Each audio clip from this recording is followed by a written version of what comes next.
The ladder match is the most overused and overhyped stipulation in all of wrestling today. It sounds almost sacrilegious to say that with the amount of fan interest that is drummed up whenever AEW announces a multi-man ladder match or Money in the Bank rolls around for WWE each year. People get so excited to see these big showcase ladder matches, but I think the way these matches are presented and the way they're structured need to be heavily reworked. And in this video, I'm going to be discussing all the reasons that ladder matches don't work and how they should be changed. So before I get into talking about some of the negatives of why I don't like modern ladder matches, I do want to talk about some of the positive things that they can bring to a card. The first, that there have been a lot of great ladder matches in the past. I would say more than half of the Money in the Bank matches that have happened in WWE have been great matches that you can go back, rewatch, and really have a lot of fun with. There have also been a lot of historic ladder matches, like the matches between the Hardys and Edge and Christian, and as well as the Triangle ladder match when they added the Dudleys in there. The Michaels versus Razor Ramon matches obviously are very legendary. And you can point back to the Attitude Era, especially the end of the Attitude Era, getting into the Ruthless Aggression Era, where there was just a lot of great ladder matches. Like Jericho and Rob Van Dam had a good one. Rob Van Dam and Jeff Hardy had a good one. Edge and Christian ended their feud with a ladder match. So there are a lot of great examples that you can go back and look at, and that is really what drives fan enthusiasm and fan interest whenever a ladder match is announced for an AEW pay-per-view or for like WrestleMania, something like that. Really, we harken back to those matches for our excitement in the modern day. But apart from those, ladder matches can be very effective at telling stories when they're used correctly. So the ideal time to use a ladder match is for a big singles blow-off feud. And a great example of that is Chris Jericho versus Shawn Michaels from No Mercy in 2008 for the World Heavyweight Championship. They had this really hot feud leading into it, and the ladder match, rather than being used as sort of this crutch to drum up fan investment in a match that really didn't have anything going into it, the ladders were used as a way to show the animosity that these two people had for each other. And rather than the match being centered around the ladder, the match was centered around the feud between Jericho and Michaels, and the ladder was used as a storytelling mechanism by which they can express their hatred from each other.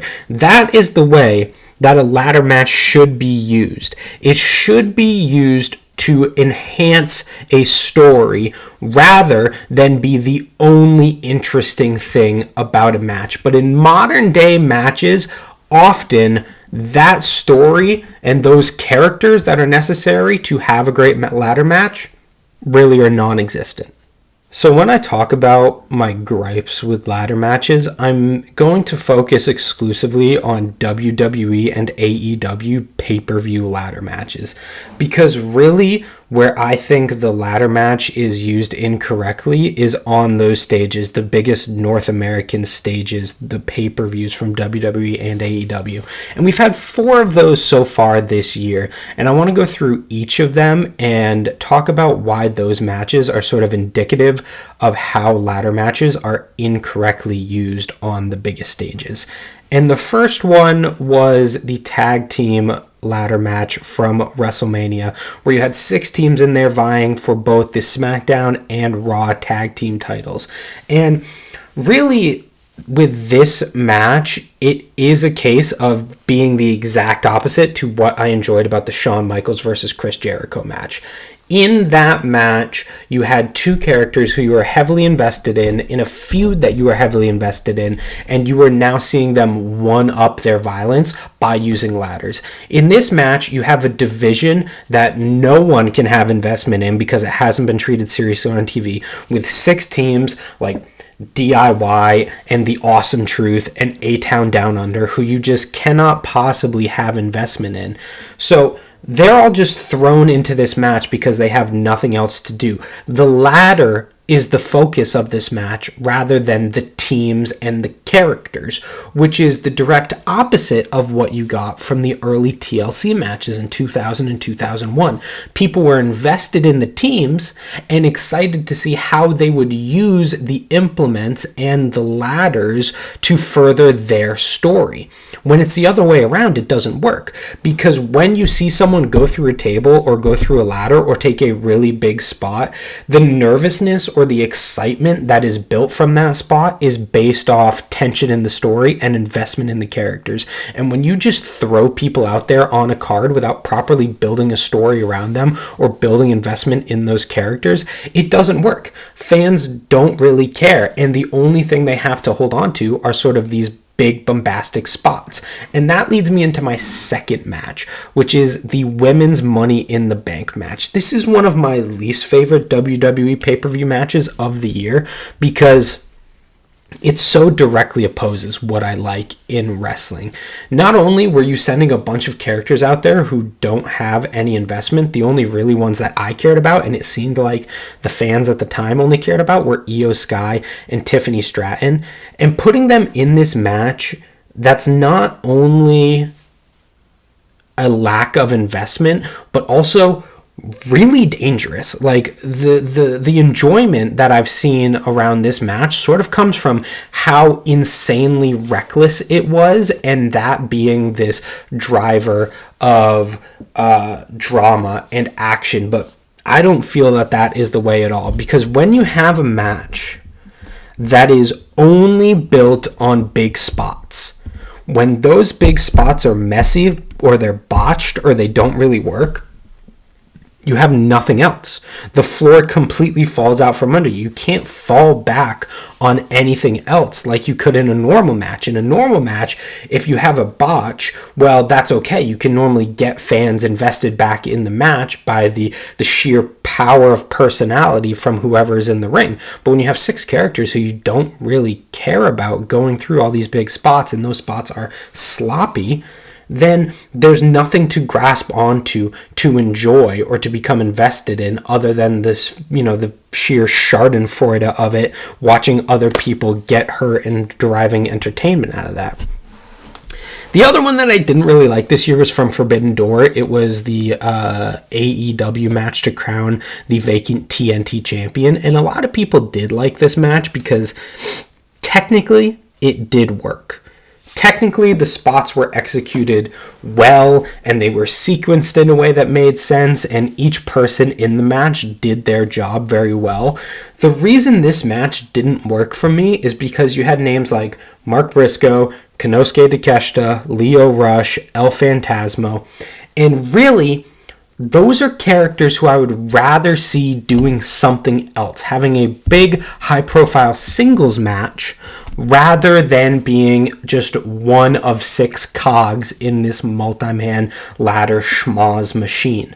They sort of get lost in the action, and rather than elevating themselves because they are doing all these crazy spots, their inclusion in the match lowers investment of their characters, because they're no longer important enough to receive a singles match on TV, which, if you take specifically Konosuke Takeshita, who won 2 singles matches against Kenny Omega the year prior, it's a real downgrade for him, especially since he doesn't win the match. You see him as just another guy there to fill out the numbers, and it really, really drove down my investment in the match, thinking, yes, this is cool, and it's cool to see Konosuke Takeshita hit a Blue Thunder Bomb through a bunch of tables, but I would rather see him just have a singles one-on-one match than what I am watching here. So those 3 matches are indicative of things that I find faulty in the modern multi-man ladder match.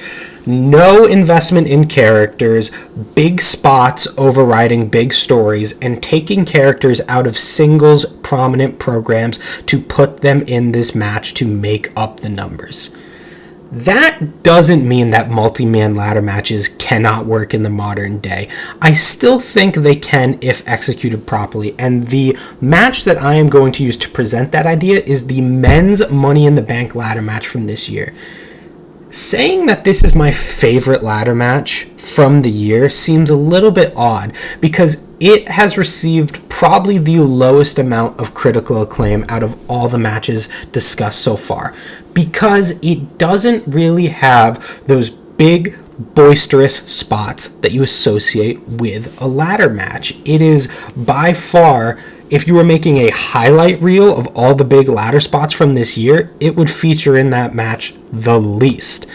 The reason that I like this match so much, and it's really going to seem like I'm beating a dead horse here, and that's kind of because I am, is character. This whole video is pretty much just going to be comprised of me going character, character, character, character. The most important thing is always character. And that's because in any form of storytelling, the most important thing is always character. And in this match, you have 6 characters that you can be invested in. Drew McIntyre is embroiled in a hot feud with CM Punk, and he says that he is going to use the Money in the Bank contract to cash in later on the card against Damian Priest or Seth Rollins in their World Heavyweight Championship match. So he's not just being thrown into the match for the sake of we need something for him to do.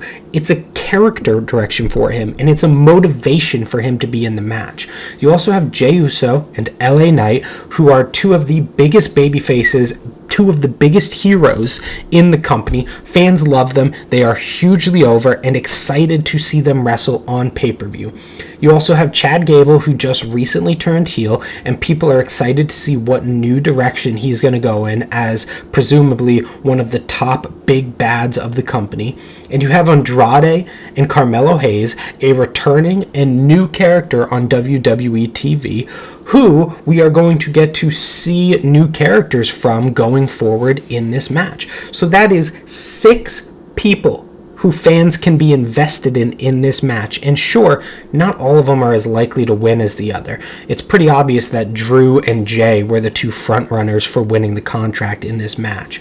But seeing all of these characters interact with each other in meaningful ways that the fans care about is what drives this match. And an example of that is right at the end of the match. Jey Uso is climbing up the ladder. He's seemingly the only one in the ring, and he is going to get the Money in the Bank contract. And the crowd comes up for it because they love Jey Uso. They've gotten so much interest in him. They've gotten so behind him in the past year, ever since he's been main event Jey Uso on Raw. They are so excited to see him win because they want good things for him, and they want to see what he'll be able to do with the briefcase going forward. And it's heartbreaking when he gets knocked off the ladder by Drew McIntyre. But then when Drew McIntyre goes up and grabs the briefcase, even though you don't like him, even though he is a heel, you're excited to see what happens next because they've done a good job establishing interesting motivations for each of the characters and reasons for them to be in the match. That's why this match works. That's why this is the best multi-man ladder match of the year so far. It has big spots. It has those things that drive you to a ladder match, but all of those are not the primary focus of the match. The primary focus of the match are the people, and that is why it works. So obviously, ladder matches in the modern day can still work, but more often than not, I feel like they don't. I feel like they're not making the most of the stipulation. And there's a few reasons that I want to discuss about that. One of the main ones is I feel like as a stipulation, the ladder match has been outdone numerous times in recent memory. Now that we have TLC matches, last man standing matches, lights out matches, Texas Death, those kind of matches ramp up the stakes in a way that a ladder match can't really do.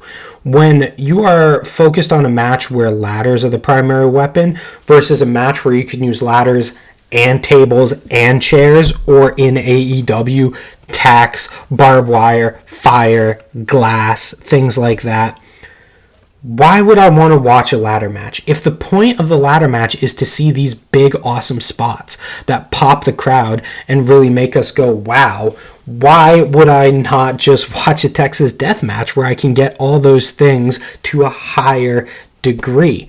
And really, when I watch a Texas Death match or that kind of match, that kind of spot fest plunder brawl, I feel like I'm getting something new each time, whereas I never really feel that in a ladder match. I feel like everything that can be done in a ladder match has been done. Those days of ladder match innovators like Christian and Matt Hardy and Shelton Benjamin, who always seem to go out there with a purpose for giving the crowd something they've never seen before, are sort of gone. And when you're watching modern ladder matches, especially multi-man ladder matches, it's just sort of a rehash of everything we've seen in the past before. And it's hard to get excited about the match as a result. Another reason I'm not the biggest fan of watching ladder matches, and this is less of a storytelling critique and more of a personal reason, is because I don't enjoy watching people hurt themselves when I don't have investment in the match.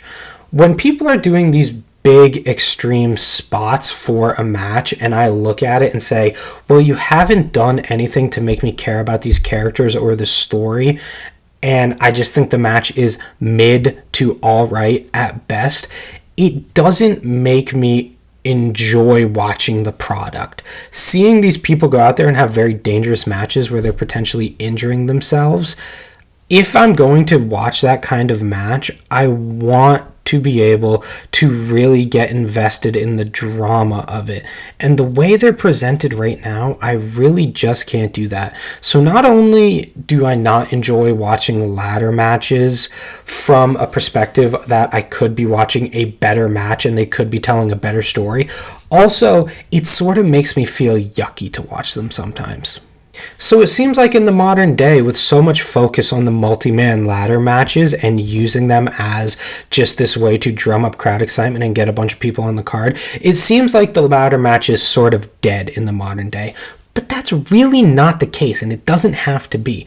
As we saw earlier this year with the Young Bucks versus FTR in their ladder match, they worked to create a ladder match that harkens back to the classic styles, the ways that they used to work. The Shawn Michaels versus Razor Ramon, the Chris Jericho versus Shawn Michaels, Edge versus Jeff Hardy kind of matches, where rather than going out and saying, how can we create a bunch of cool ladder spots, they went out and they said, how can we incorporate our offense as a tag team and the story that we have built with each other over the past 2 years into a match where we are now raising the stakes and escalating the action to a point we have hitherto not seen. That is how it should properly be used. And in my ideal wrestling world going forward, ladder matches would be drastically scaled back. I think the Money in the Bank ladder match as a concept does still work. I just think they need to be aged differently going forward, similarly to the men's Money in the Bank match this year, where it's all about characters rather than all about spots. And they also need to be brought out every once in a while as a feud ender rather than a hot commodity to put on a card. You know, taking these matches where they would normally end with a last man standing, a Hell in a Cell, a strap match, something like that, and putting the ladder match stipulation on there would sort of revive the format and be able to drum up fan interest like it used to be in the early Attitude Era. So that's my critique of the modern day ladder match. Let me know if you agree or disagree with any of my points down in the comments. And if you like the video, please feel free to leave a like and leave a subscribe. I'm a fairly new channel, so it does really help me out to have that engagement. And stay tuned for some content I'm going to be having coming up in the future. I'm planning on releasing a few more CM Punk videos coming up in the next couple days, and also some G1 Climax analysis videos at the end of the month. So stay tuned, and thank you guys very much for watching.